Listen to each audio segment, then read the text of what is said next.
All right, so we are the OpenStack Octavia team. I am Dawson Coleman. I am Noah Mickus. I am Luke Tollefson. I am Stephen Glassford. So OpenStack is a cloud platform. It's used by a number of Fortune 500 companies. It's very common in the telecommunications industry, as well as at places where they're doing large amounts of computing like CERN. And it's governed by the OpenStack Foundation, so they oversee all of the releases. So what is a load balancer? If your app is awesome but you only have one server and it gets a lot of use, it can kind of bog down your website, ruin the experience.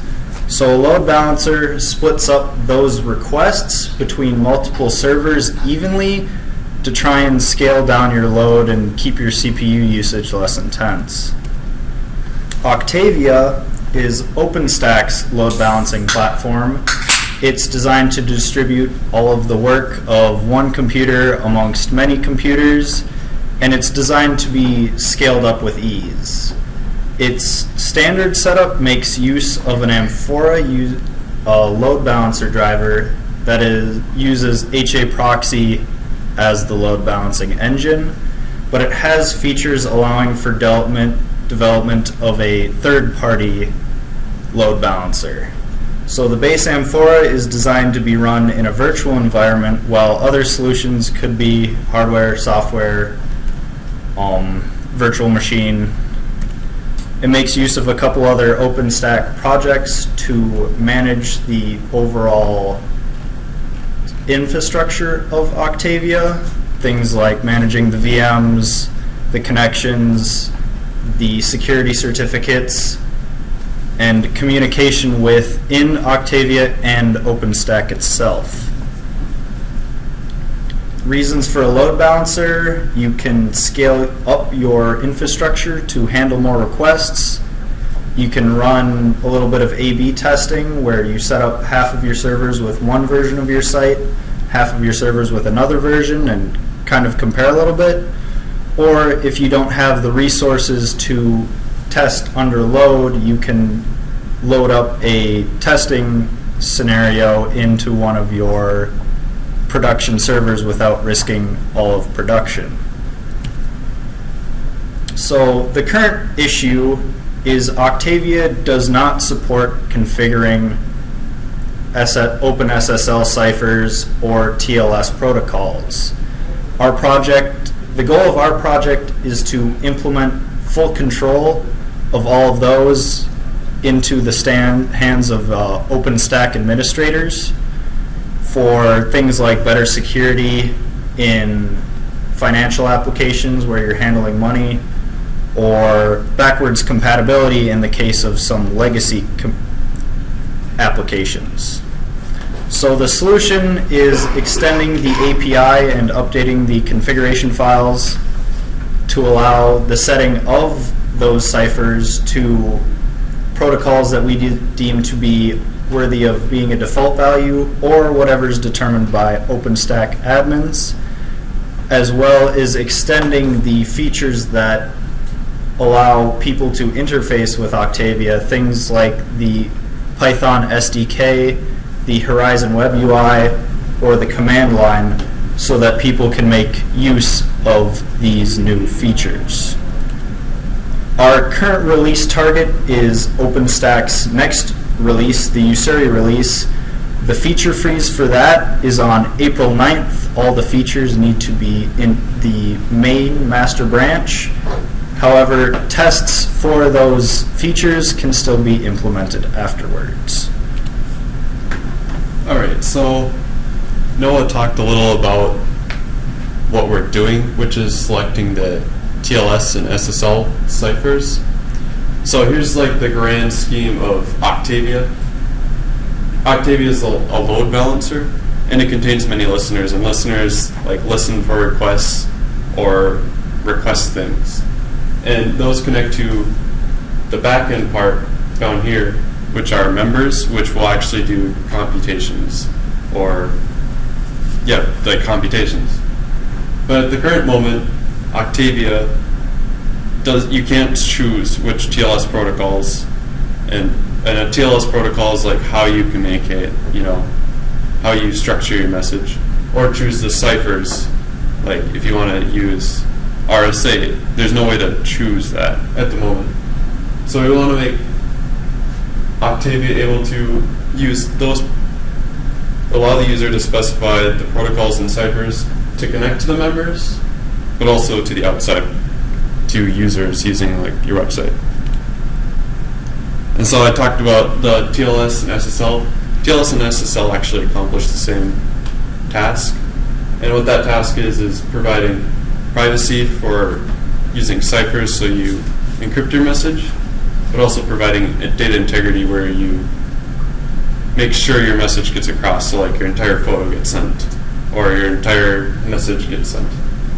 But Open to SSL is kind of the back end part of that aspect where in the end we want to be able to control OpenSSL to specify the TLS protocol and the ciphers we're using when we use Octavia.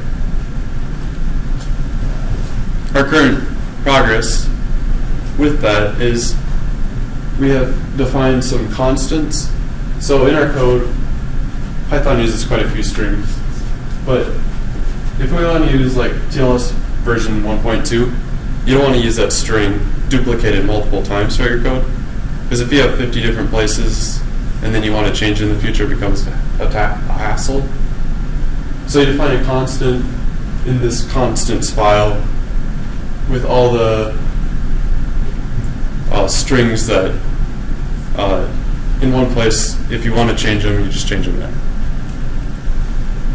And if the user actually wants to alter or change the protocols or ciphers, there's also a place in the configuration file to do this, and this is the code that's used to consume the configuration file. So if you put your configuration there, this is what's going to see it and apply the configuration. And each TLS version or SSL version, so there's SSL 3.1, TLS 1, TLS 1.1, 1.2, and 1.3. They each have their own set of ciphers they support. So this one only supports these. There's a bunch of ciphers omitted. There's like probably hundreds of ciphers. And these are the list of all the supported ones. So in the end, we can only have certain protocols support certain ciphers. And TLS 1.3 has like a few differences than the older ones. Our mentors has stated that we don't need to worry about that, and it's kind of its own separate task.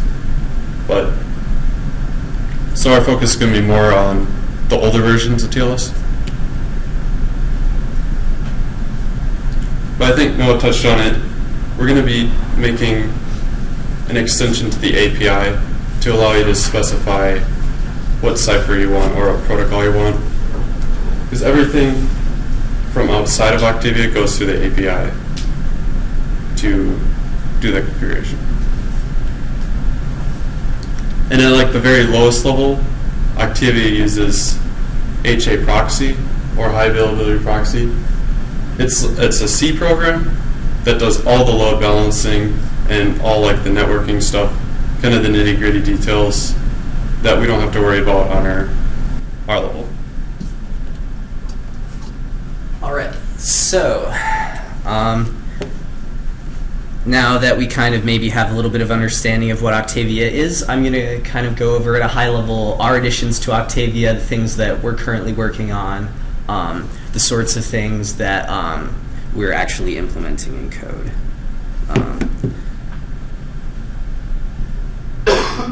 So first off, we need new configuration options for Octavia. That's, again, the per listener, pool, and pool protocol and cipher options, so you can finely tune what TLS connections you want to accept or don't want to accept. We also want user configurable defaults, because pasting in those cipher strings every time you want to create a listener is pretty annoying. That includes, that necessitates adding new columns to the database tables. We need to modify configuration generation for HA proxy, which essentially serves as somewhat of a reference implementation for Octavia. So we need to have a working implementation of our new configuration options. We also need to modify the REST API to accommodate those new fields. That's how the CLI, the SDK, and the Horizon web interface is going to be able to use these options.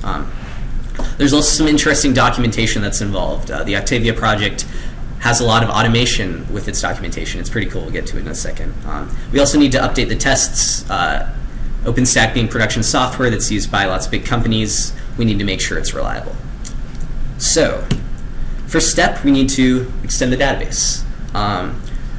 OpenStack uses the MySQL database, and the database basically stores information about any infrastructure, any piece of infrastructure in your entire OpenStack cloud. So we've added 2 columns to the listener and pool tables, TLS ciphers and TLS protocols respectively, now that each listener and pool can be configured with its own ciphers and protocol versions.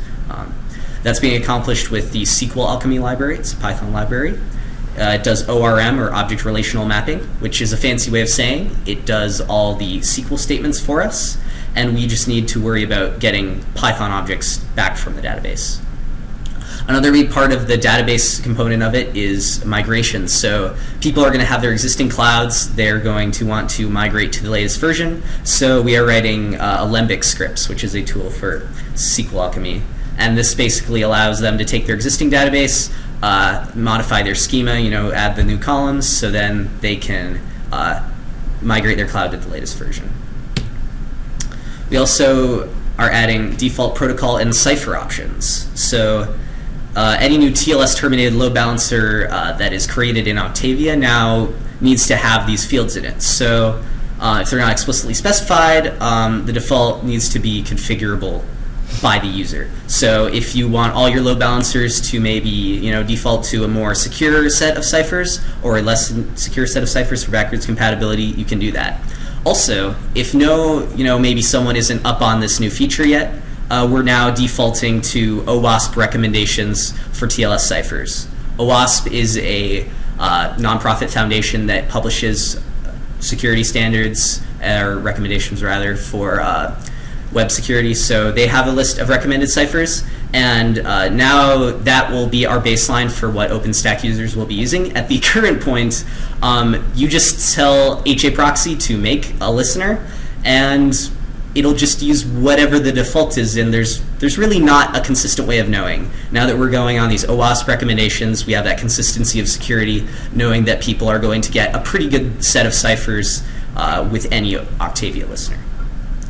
So the defaults that I just talked about will be specified in octavia.conf, which is the top-level configuration file for all things Octavia. I've listed a default line here, so that's the OWASP Suite A cipher string. And then there will be a couple more for applying it to protocols as well as across both listeners and pools. So now once we have those configuration options sort of in the Octavia system, now we need to create an implementation for it so people can actually create load balancers. Octavia only really acts as an API. It's kind of an abstraction for many types of load balancers. And the reference implementation, actually the only implementation that is in tree, is HA proxy. So on the left here, it's probably a little small to see, but we have a Jinja template. That's just a Python library for creating formatted text documents, essentially. So we are going to add our parameters to that template, and then on the right pops out a nice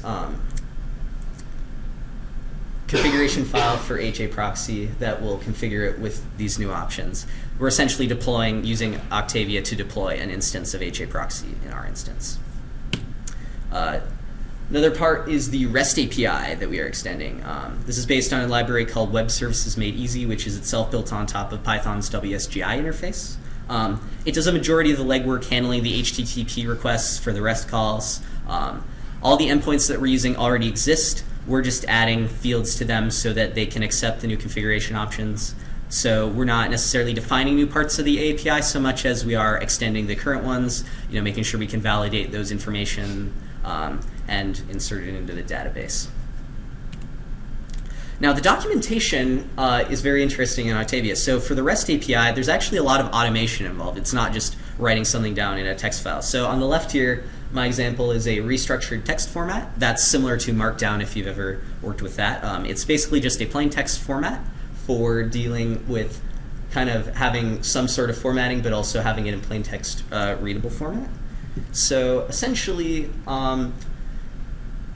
in a REST API, you might have different fields that are on multiple endpoints, and you probably don't want to have to write that down in your documentation over and over and over again.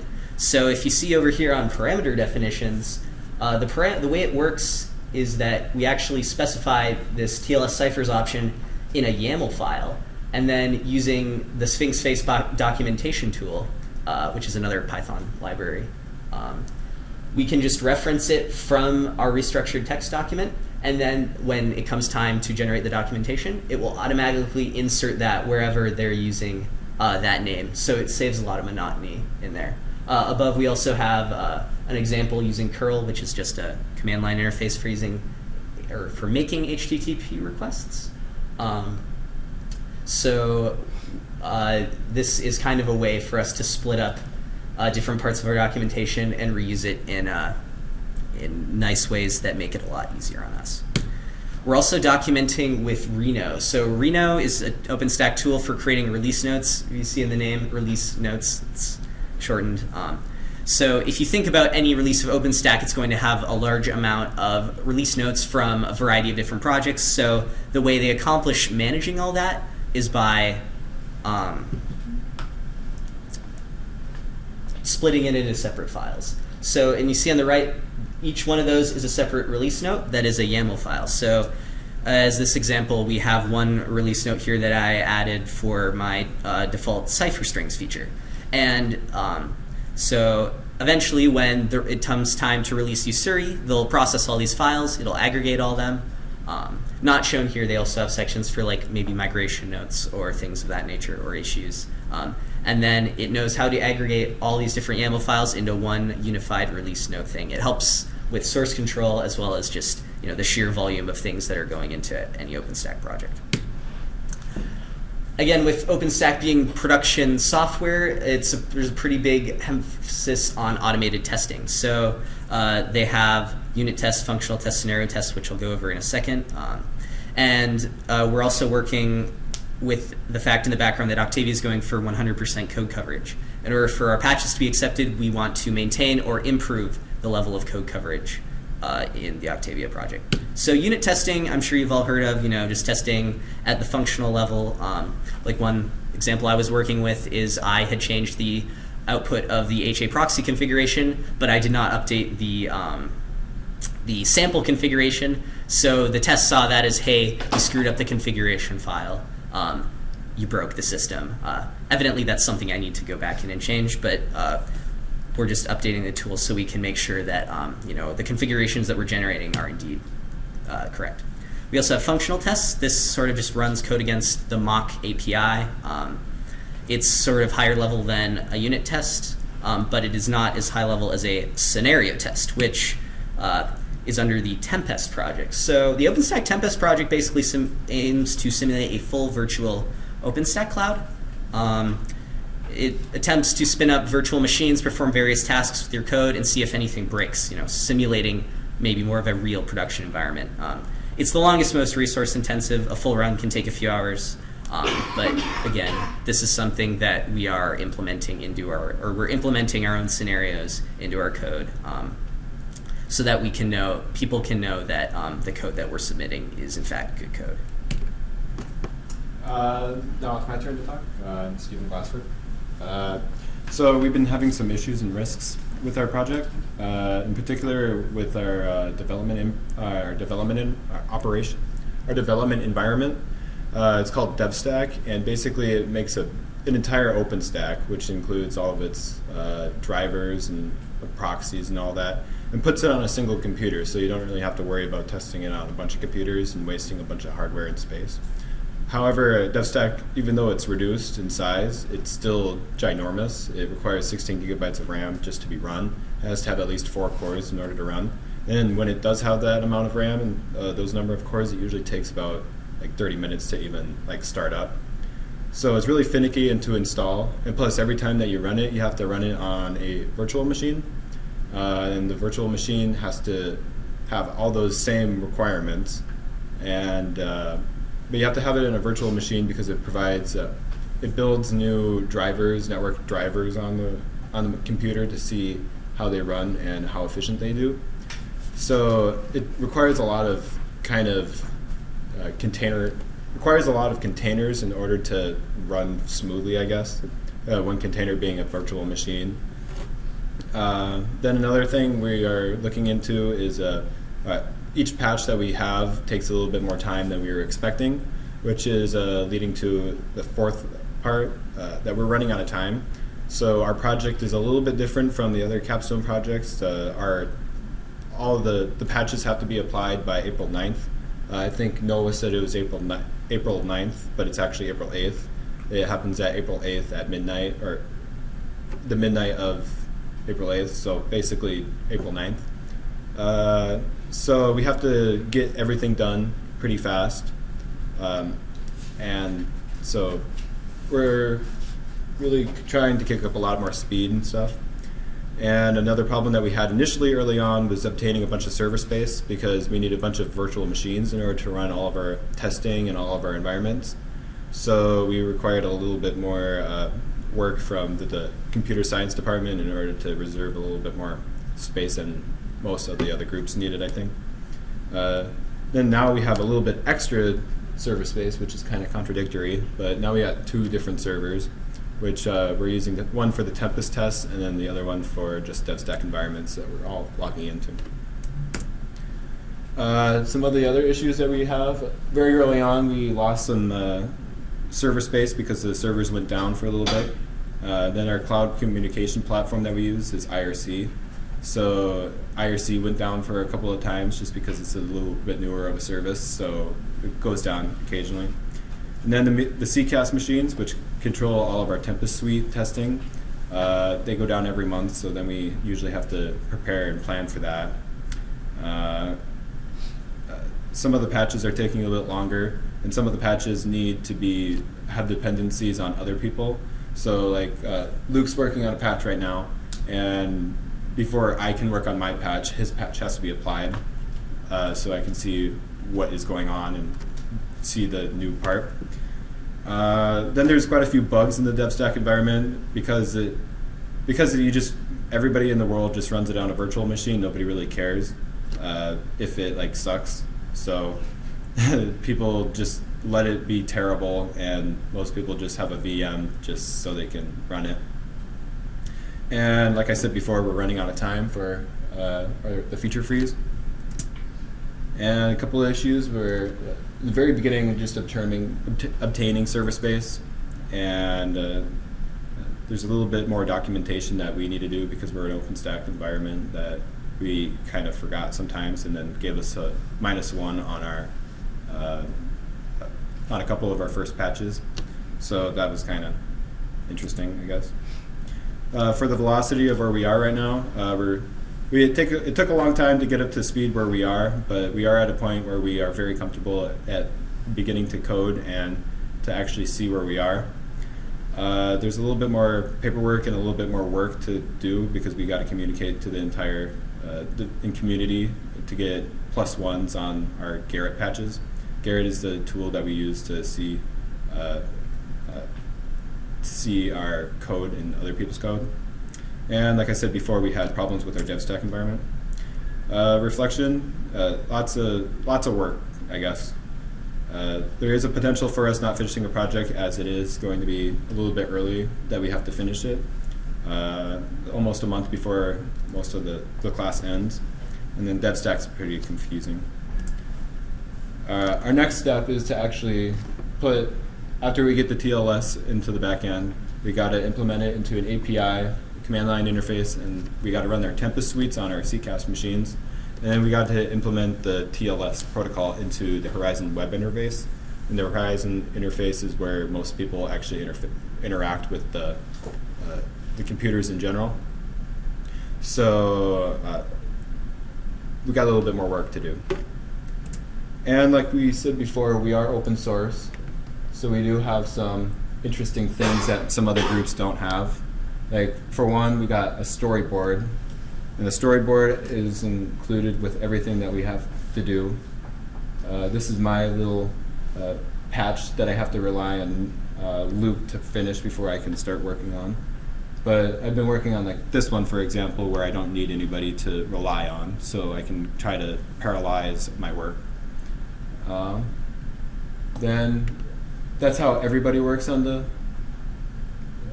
environment, how all people see what jobs need to be done on the OpenStack environment and everything else. And then here's where all of our code gets sent up. This is Dawson's first merge. You can see he failed some tests that we weren't prepared to do. That's kind of what I mean by we failed to do some paperwork, I guess. So we forgot to do some of that, and but as you can see, like some people this lady's from Russia. Everybody works on OpenStack. It's open source and everything else. And then we all communicate. Everybody communicates on IRC, a channel called OpenStack-LBAS. And that's how our entire environment is basically committed. And with that, I guess, does anybody have questions? I guess it's not really anything technical or potentially to do with the project, but I see one of the tests that failed was Octavia Grenade, so I'm kind of curious. I believe that is the test suite that is supposed to fail. Okay. I don't know if we're actually... There are some tests that are supposed to fail. Like, I think the grenade is supposed to be in case, let's say, it simulates 1,000 people requesting onto the web server within 1 millisecond. Mm-hmm. So it tries to see if the code's able to withstand it. I'm not sure if it's that, but also like our mentor is working on to make the load balancer. We can have two machines load balancing, and then you can just like cut the communication between them, and then within 5 milliseconds, all the load balancing will be on one machine. So like you could just take a sledgehammer to one of the machines, and your whole system will continue working. So yeah, like I guess as an aside, if you notice, like the Octavia Grenade one is considered a non-voting test suite, so some of these are considered to be less important, so only the voting ones we actually need to have passing. Obviously, I have some work to do, but that's what happens when you don't update the sample configs. Any other questions? Can your mentors be reviewers to move things along? Yes, in fact. Yeah. So I think our mentor, let's see. Michael Johnson. Yeah, Michael Johnson reviewed our message and has... Yeah, he's one of what they call core reviewers on the project, so he has higher code review powers than normal, and he also, he started Octavia, so he, in general, knows what he's doing.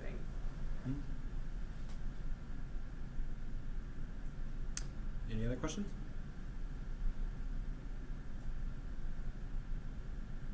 All right. I guess it's just making sure. It seems like it could be hard to partition who's doing what at this point.